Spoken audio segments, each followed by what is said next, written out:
So we have slow sand filters, 6 basic models in poly tanks, a 450 gallon a day, 1800, and then 1.25 GPM, 3 GPM, 6 GPM, and 10 GPM slow sand filters. For iron filters in the poly series, we have a small one in FEX, which will do about 1800 a day. The ME4, which is a residential one also, but it'll do about 5,000 gallons a day. And then the two larger, more commercial units, the ME25 and the ME50, which do 25 GPM and 50 GPM respectively. We have roughing filters, which are pre-treatment, basically for the slow sand filters, for anybody that wants to really take down algae and turbidity and that kind of thing.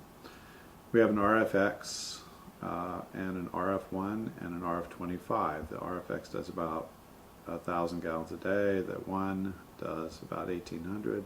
The 25 does about 25 GPM. And then we have a small rainwater filter, which just takes water from the gutters and treats it in a cursory way before treatment from a slow sand filter. And then we have the reflex series of filters, which are the geomembrane based filters, which we can ship anywhere. They come in a box and you basically unfold them and fill them with media and they're ready to go.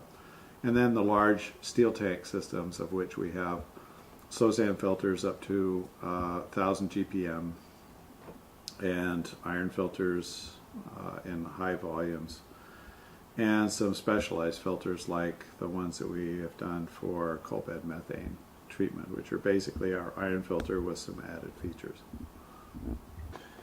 This is a 200 gallon per minute slow sand filter that we designed and is now installed in Kenwood, Oklahoma. Looking down from above, you can see the sand in the filter. That center pipe coming up in the middle there is for cleaning purposes.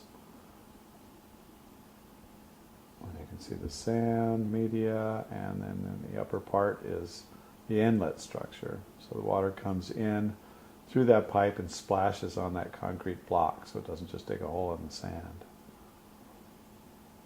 And looking up, we're going to come across over to the weir tank, which controls the flow for the filter. And back around to the front so we can see the valving controls the water coming out of the two tanks and coming up into the weir tank. Now looking over into the piping, and you see the underdrain piping, which collects the filtered water, and the harrowing valve. And then coming back over the top, we're going to see the piezometer tubes and the sight tubes, which is how you know when to clean the filter. And the two clear tubes will tell you the difference in water height, and those two tubes tells you what's going on with the filter when you need to clean it. We supply solutions that can be operated by somebody or a community long term without ever buying another thing from us. But we figure that the world's a really big place. There's billions of people and there's millions of people that don't have water. So I think we've got a pretty unlimited market.